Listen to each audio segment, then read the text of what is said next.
All right, ladies and gentlemen, traders, welcome back to another Relentless recap. Guys, as you're tuning in, hit that thumbs up button, and if you're a new viewer, consider subscribing to the channel. Guys, I'm going to start this recap off by saying I did leave a lot of money on the table today. I decided to walk away, right? I haven't really been feeling super well these last couple of days trading. I've been getting headaches, being here too much. Sometimes you got to go outside and touch the grass, right? Go bathe in the sun. So today I left out early and, I wanted to get some exercise outside. I exercise every day, but I go to the gym. I wanted to get some exercise outside. So I went and I shoveled the entire street. It snowed here in the Northeast. So I said, hey, you know what? For my exercise, I'm going to go shovel the entire street. We got a lot of elderly people on this block. So I said, hey, you know what? This is my good deed. This is my way of giving back. And I was just out there going like a madman. And so, I feel great. I feel great right now. But I will say I left some money on the table. Opportunity will cost. Sometimes, but you got to put your health first, right? At the end of the day, your health matters the most because we can have all the money in the world, but if we're dead, paralyzed, or just, obstructed, we're not going to be able to enjoy it or enjoy ourselves. So despite walking away, I feel pretty good about where I am.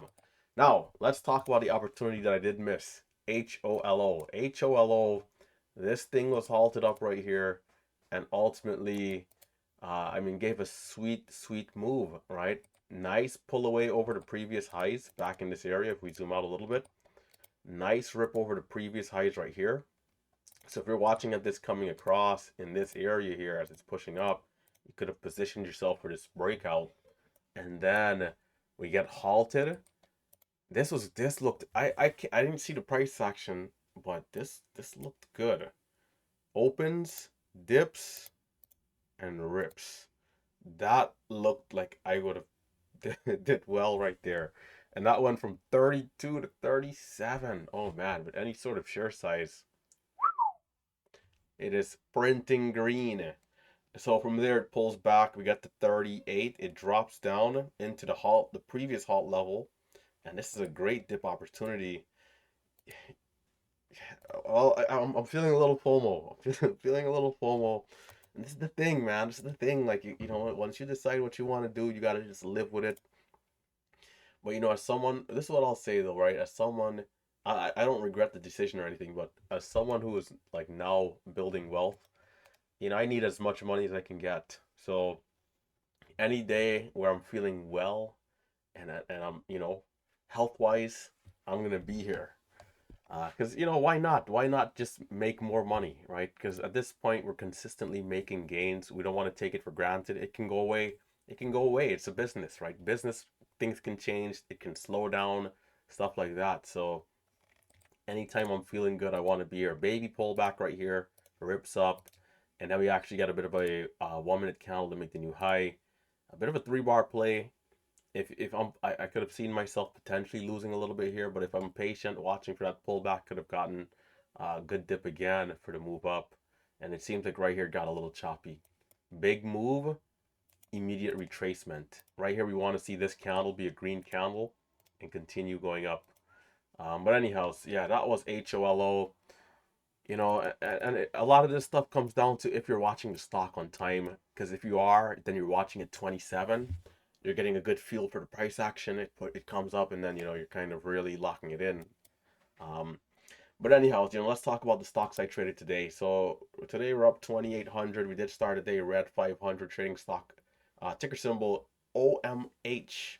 We started red, but of course, when the market is hot, starting slightly red means nothing, because it's all about being disciplined and waiting for opportunities to come, right? So, um, BMR, DBGI, and guys, today I did not push any sort of size.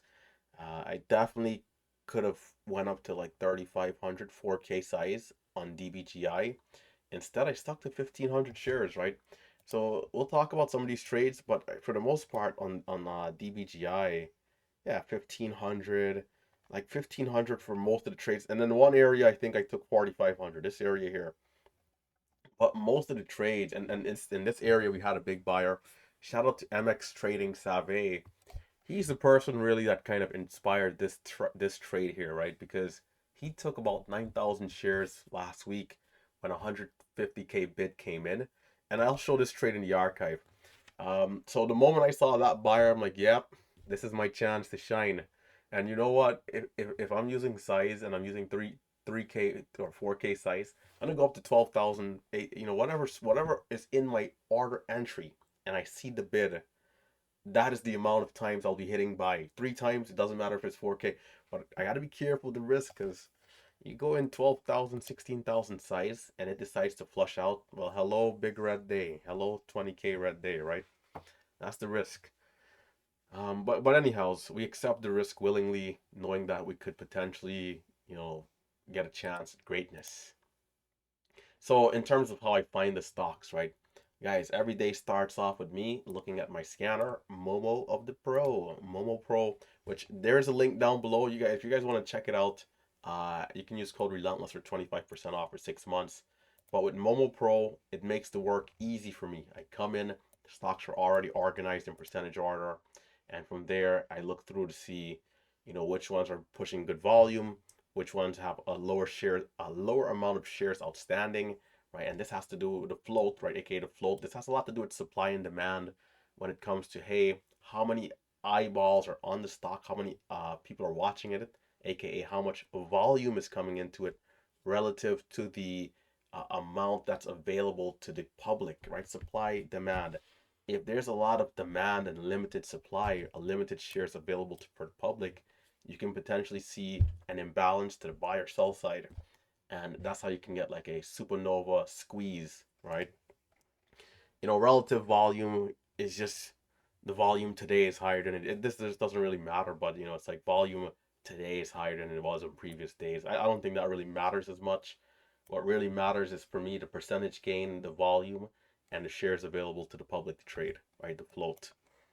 So that's how I find the stocks. So I compiled my watch list, and every day inside the chat room here. So every day in the chat room, I'll come and in the alert section, I usually post this to YouTube, Discord, and wherever else, right?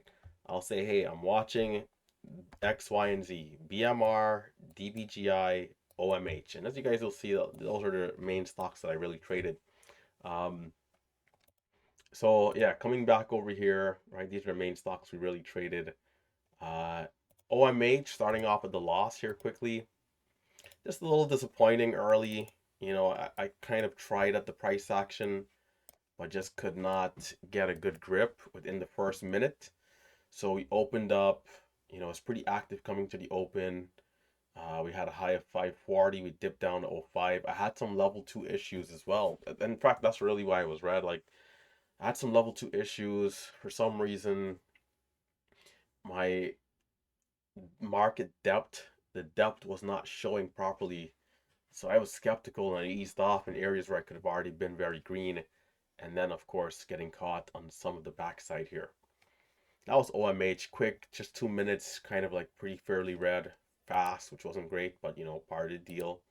BMR, this one kind of came midway through the day. Let's make sure to give our 5-minute candlestick some love. This one kind of came throughout later throughout the day, and let's give the 3 minutes some love as well. It started off fairly well for anybody that decided, hey, this is the stock I want to watch into the open. It did pretty decently, right? Coming off this flag right here, this bull flag, we did pretty decently here. This was not bad at all. So literally, the 1 minute candle making the new high was the entry here over 1817, and then over the high of 1880. Was 1880 pre-market high? No, not quite, but still, right? Over 1880, and then the high was here in 1967. So you could have been in early trying to anticipate the move with tight stops, right? For those of us who are trading the opening surge here in the classes. And this goes from 17.99 to $20. I should have kind of been watching this one instead, but sometimes it's so hard to tell what's going to give the move and what's not. But surprisingly, and and this is another thing, right? In hotter markets, sometimes holding into halts can be very rewarding. Sometimes it will not be the case. You would think this would open up higher, keep pushing. Nope, opens up and immediately drops down into a halt going down. Resumes much lower, dips, and then rips back up aggressively. I didn't capture anything here because I'm watching something else. And right here, I did watch the first like 20 seconds of this resumption, but it was just going down. It kind of hesitated and then it started to sell off more. As the red candle got a little bigger, I started looking back at other opportunities and I just needed to keep an eye on it for another 20 seconds. I could have done well here. But when I looked away, it was just going down, down, down. But I looked back 1 minute later, this thing is up here. You know, you can't make this stuff up, man. Sometimes they move so fast. And then again, the halt up here is rejected. New high, and then to the depths. Resumes lower. And of course, we already mentioned, um, some of the other opportunities that we were looking at. So, you can't capture everything. It's part of the deal. That's BMR. But we will take this. In fact, um, hold on. I'm forgetting where I made the 700. Was it here? Oh, hold up, hold up. My memory's just in the depths here. Where did I make this 700? 1903. Oh, okay. 1930, 1903. Okay, so it was here. I thought I missed this entire move. Okay, well, looking at my P&L and I'm up 700 bucks. Okay, it makes sense. I caught something. So I'm in at 48, around 40, 39, 62, 71, and I'm out around 48, 49, 56. So this is a small winner. Then I'm in higher, it looks like selling around 68 and 70. The last couple of buys were at 64. Hold on, this is not adding up. 2083. Okay, this is more like it. In at 2083. Okay, so these are scratch trades. Okay, makes sense. Yeah, because I remember missing this area, right? It looks like I looked back at it, tried to go in for a quick trade, didn't really get much. I came out at 08, not 89. What's wrong with me here? But I'm in at 2083 and out at 2136 here. This is the trade that made me the 700 bucks. Tried to dip on the resumption, no good. Stopped out for scratch trades. So it looks like I caught a small trade here for break of the high, and then that was it. BMR. Okay, that makes much more sense. So moving on to the next stock and the last stock here, which was DBGI. DBGI. DBGI, I actually traded exceptionally well. There was a trade I said I was going to go over.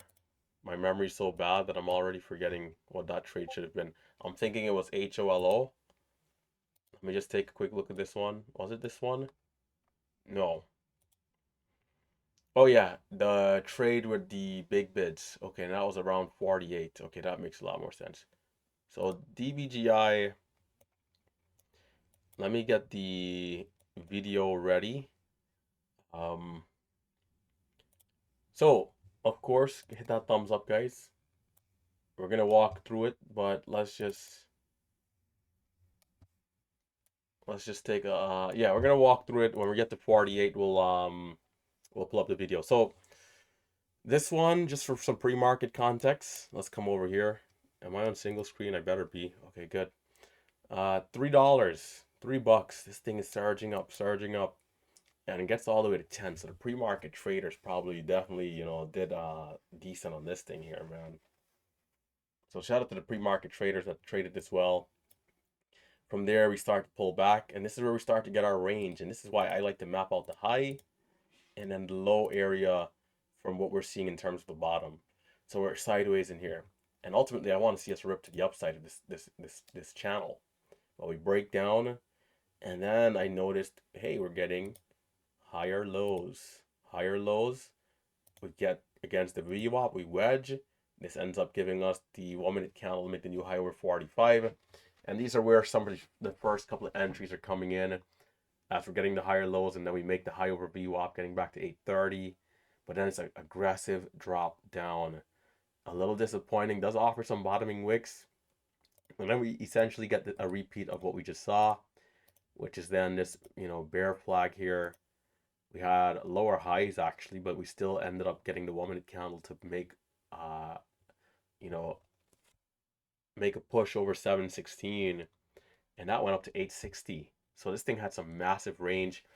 I was hitting some great trades like 40 cents, 50 cents, 30 cents, but I wasn't using size. If I was using like 4K size, 3500 size, and the risk was real, I didn't really feel super comfortable about using that. So I could have if I'd pushed it a little bit, but it's like one wrong trade on these red candles, man. It's like that's the thing I don't like sometimes. If I size up and then get caught here, it's like, but right here I did well, capturing trades against the VWAP, bouncing us but coming down and then bouncing back up. So we didn't get a chance to make a new high and keep going, but you can see VWAP up, VWAP up, VWAP up, VWAP up, and then sells off. And this drop was somewhat predictable because, we're not going to hold up above the level forever, especially with lower highs here. Now, this area, I basically missed the entire thing. I think I was watching a different stock, and then I started to talk a little bit about what I thought I could have done better, stuff like that.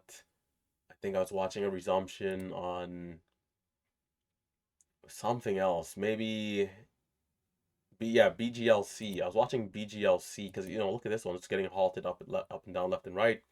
This is around 11. Let's see. Does the time even match for DBGI? I can't remember exactly, but all I know is that I was watching something else. What time was this? 10:10. 10:10. Is that here? Let's see. 10:08. So that was like right here. Okay, yeah, and I was watching this for a extended drop out of the resumption and bounce, but I ended up losing in this bounce right here. So this is we can call this opportunity cost. Me just looking at a different stock at the time. What is this? 10:08, 10:17 area, whilst DBGI around 10:08. 10:08, 10:17 area is giving this move, and I'm watching a whole nother stock. Part of the deal, right? So I basically missed this move, but I'll show you guys the trade. I think it was at 948 where we had the big bid. 948. 948. Where's my time over here? I'm going insane. I can't even remember where I look for time. 37. 37.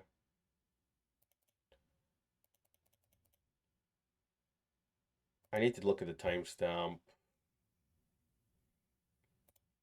But for those of you in the classes, this is some great range trading though. I did a mentor session today talking about range trading. This was a good display. So this trade was at 938. Okay, 938, not 948. So we had to come back a bit.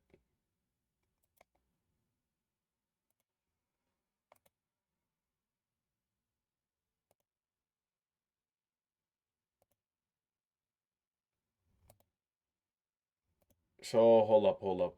38. Let's come back. So okay.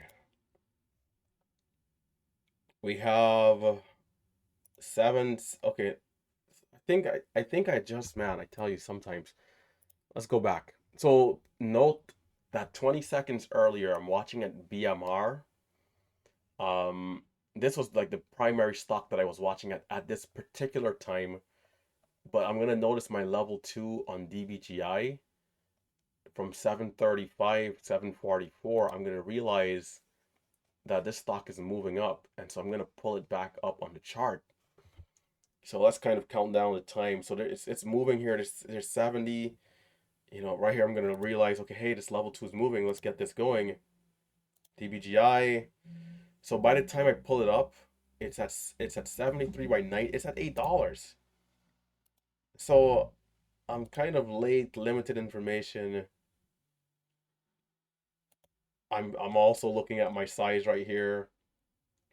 And so this buyer of 74,000 shares is gonna come. And if my hands are on the buy button here, despite it, it's far away from the bid because the bid is 60. We have 76 by 89. I don't know if I would have been in there. Probably not, because I want to be in as close to this buyer as possible, because ultimately, if I'm using that as my risk, if I'm in at 89 on the ask, or even if I buy the bids, or I get filled on the bids, and I'm in at 76, that's 16 cents. Plus another 10 cents was at 26, like 30 cents if I'm in on the ask. My stop is 30 cents. No, no, no, that's too much risk. But right here, I can throw out an order on the bid. Can I get filled 64? So right here is where I kind of start to watch the level 2 and realize there's a bid here at 60. But the buyer is going to move up. So we're already at $8. I'm way late here. I'm way late. I don't know if I would have gotten the fill 65, but anyhow, if I did, it would have been great. And the buyer, I don't know if this is the same buyer, but this is a buyer, right? And because I already saw that bid down there, but I'm kind of late. I can't do anything really about it. But right here, right here, like, this is my chance to shine. This is my chance to shine. Look at how many times I already hit the buy button. I'm like, this is my chance to shine, brother. Faster. I'm surprised I didn't hit it like 2 more times, to be honest, but this isn't really a great trade because we didn't rip through 50 like aggressively. I think we did, but I sold kind of soon maybe. Let's see, did we? I already took it off the moment it didn't go right through 50, because I'm thinking this might just reject because we are pretty extended. Or reject under the sense that we might not see a big red candle, but it might need to pull back. And if we do see a big red candle, I can expect a big red candle like this or like this. I'm not trying to hold to that kind of size, right? But it does get through 60 or 50 rather, so I could have held one of the trades longer to give it a shot. Well, I mean, and again, we talked about the drops from 60, from 60, from 60 to 90. There's risk. There's so much risk. I'm gonna take a trade down there. I can't remember if that was a winning trade or not, but anyhow, that was my attempt. Shout out to Save. Because this is something, of course, this is something I was doing for years, but it's like kind of being reminded again, like, hey, like, utilize that advantage there in terms of being able to have a tighter risk, and then trying to let that profits ride, when it comes to just sizing up. This is textbook stuff, right? Sizing up from bigger bids. In the classes, we talk about the importance of bigger buyers and bigger sellers. So feel free to check out those chapters, right? Level 2 chapters. We got a ton of examples. But yeah, guys, that was the day, right? We're pushing now 23 minutes. I got on the cap. You can flip the cap backwards, right? Because it was that kind of day. Look at Relentless Trader, man. Such a handsome young man. Sometimes sometimes I gotta give myself, what do they call it, right? You gotta toot your own horn or whatever they say. But yeah, as you guys will see, I'm a very confident fellow. But anyhow, yeah, take care. Hit that thumbs up. Stay safe. Stay green. Your fearless leader will be here always, all the time. Looking forward to the opportunities during the good times and the bad. We'll be here every day, and we'll always look forward to making progress. So stay tuned for some big announcement. There will be a day trader meetup coming soon, a team house meetup, and we're gonna look to, of course, involve the community once again. All right, guys, it's been RT, and the pastor is signing out.